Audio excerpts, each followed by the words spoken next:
I'm currently driving the Focus ST. When Ford came out with this car, I just got so excited because it's like a little slice of Ford of Europe coming to America. This car's gotten a lot of press as being a front-wheel drive hot hatch with a ridiculous amount of power thrown at it. And the first time I even heard about it and read the stats, I thought, wait a minute, what about the MazdaSpeed3? I've had a bit of a rocky relationship with the MazdaSpeed3, I admit. Back in 2010, when we drove this car, I didn't give it a very high rating. So I'm actually more curious than you are to see what he says this time next to the Focus ST. When we drove it the first time, as much as Paul didn't like this car, I actually really liked it. Because I recognized the hooligan that the MazdaSpeed3 really is. The Speed 3 doesn't really look much different than the last time we reviewed it. And from the front wheels back, I actually really like it. It's just that front end kind of looks like a grinning idiot, and it does not match the personality of the car. I really hope Mazda reconsiders the smiley face front fascia. On this car, it just looks like black lipstick on a high school goth queen. The giant hood scoop leaves no doubt as to the overly aggressive nature of this car, and the entire car has really a very in-your-face feel about it, and the rear overhang just feels too large, like a skirt in the breeze. The Mazda feels like a much larger car than the Focus. Now, the Focus ST is not really much better. I mean, the front end here looks like some sort of depressed catfish. And the rest of the ST is fine. It's just kind of generic hot hatch shape. The only thing that really makes it unique are these taillights. Going aggressive isn't easy to do without creating a tacked-on body kit kind of look, but Ford has done a great job of creating distinguishing features that are subtle but effective. The vertical front grille bars are blacked out. Notice the creatively designed center exhaust. Even the wheels mimic these same shapes. And check out the rear spoiler. It stands proud, but it doesn't look slapped on. It's very well integrated. Now, the interior of the Focus ST, this really makes you feel like you're getting more than your money's worth, and all these controls are simple and easy to understand right away. The interior of the Focus is trying very hard to be modern, maybe trying a little too hard. The design is cohesive, it all goes together. There's just a lot going on here. It is obvious Ford paid extra attention to the driving experience of this car. I just wish more companies would give in and put these kinds of seats in their sports cars. These seats are amazing. These Recaros are by far better seats than those in the Speed 3. The Speed 3 seats don't have as much lumbar support, and your shoulders are kind of hanging in space. But there is more room in the back in the Speed 3. The interior here is pretty much unchanged. I mean, they've made the nav screen bigger and moved that down. It does come across a little simpler and, in a strange way, a tiny bit more mature. Except, of course, for these graphics on the door panels. And no matter what color your car is, these only come in red. One of the biggest things I noticed inside the Mazda was how much more refined the fit and finish was. I'm still not liking the lack of harmony among the interior themes, though. It's usable, but it's not the same pleasant place to be as the ST.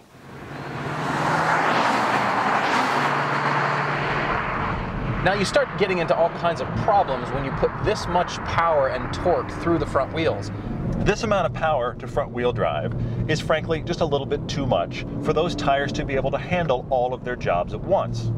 So Ford has come up with something called torque vector control, and really all it means is it's adjusting the power, it's adjusting how it delivers power to the wheels.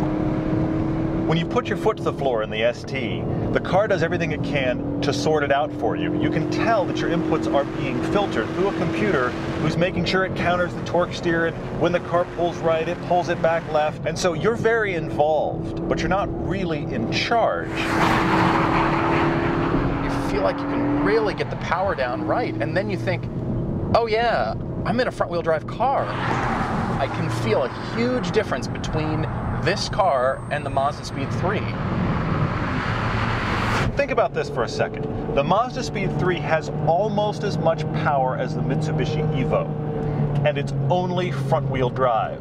That is not a balanced recipe. I just can't get over the power. It is nothing without its turbo, but once it's spooled up, unbelievable. Here's the thing. Every time the turbo hits, the car wants to tear the steering wheel out of your hands. This doesn't have much more power than the Focus, but the power delivery is much more aggressive. The ST kind of seems to spread out its mayhem a little bit better than this car, but all of a sudden the Speed 3 has power, and then about 1,000 or so RPMs before the red line, it just dies away again. It visited you like a ghost, and now it must go. This is quite a bit different though. It doesn't feel so snorty and unrefined, but it just feels like a car you can hustle and be confident about it. While the ST only has a little bit less power than the Speed 3, it never has the explosive feel of the Mazda. It just kind of surges and stays a lot more consistent in its power delivery. But it never has as much theater about it. This is ridiculous. I'm driving like an idiot. I can't help it. I just want to bury the throttle every time I shift gears. The Speed 3 is juvenile, and I guess I am too. It's like that relative in your family, the crazy relative that nobody really wants to admit they like, but my God, they're fun. The first time I jumped in the ST was on a track. So track driving, of course, is very different than street drives, but I was really impressed because this is a front-wheel drive car and it didn't feel like it. The Focus ST doesn't want you to know what the drive wheels are. It's doing everything it can to hide its identity as a front-wheel drive car, but because the computer is countering that torque steer and pulling it back the other way all the time, on full throttle you kind of go down the street like a salmon. So there's 3 different settings to the traction control. You've got standard, which is on. You can push it once for sport mode, but you can also press and hold, and it turns completely off. I really like that about this car. I feel like I can really precisely place the wheels, even though there's still a whole lot of power going through them. There is some magic going on here, because the balance in this car is not what it should be. I mean, this is 60% of the weight over the front wheels, and yet it feels like the car is spinning right here at the gearbox. How is it possible that it feels this neutral? This isn't front-wheel drive. It has a better feel in the corners. It's just pushing back in my hands just enough. But that heavy sense feels like it's being created right here at the hub, not by the tires. This is an electric variable steering rack, so it changes its ratio. But even the slowest is still tighter than the Speed 3. This car just dives into the corner.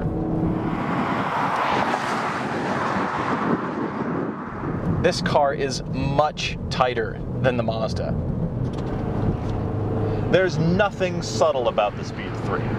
It's just a laugh all the time, because you are wrestling with it. You put your foot to the floor, it's just going to turn right. It's like a reverse NASCAR.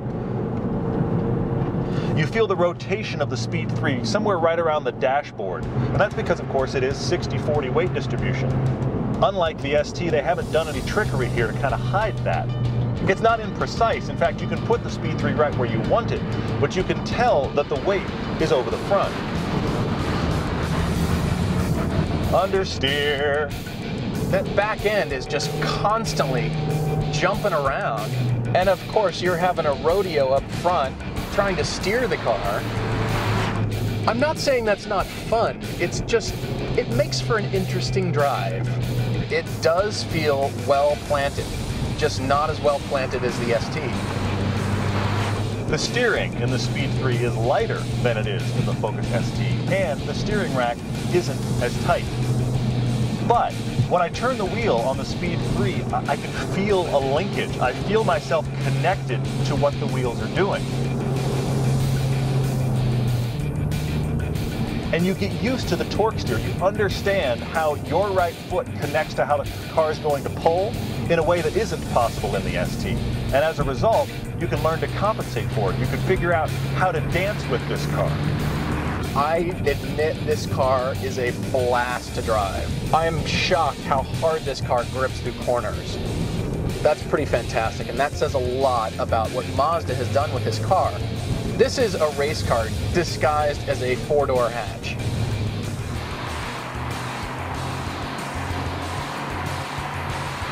Of course, hustling any front-wheel drive car is going to be more of a chore than rear-wheel drive, but Ford has worked some magic here.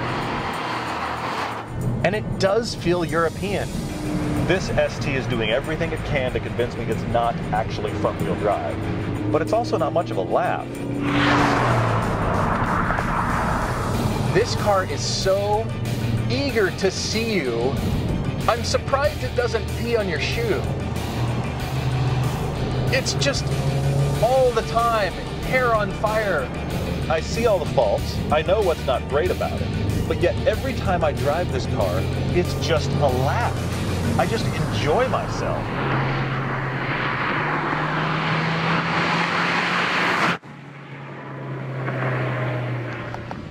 Seriously, I am dying to know. You have to tell me, do you still hate that car?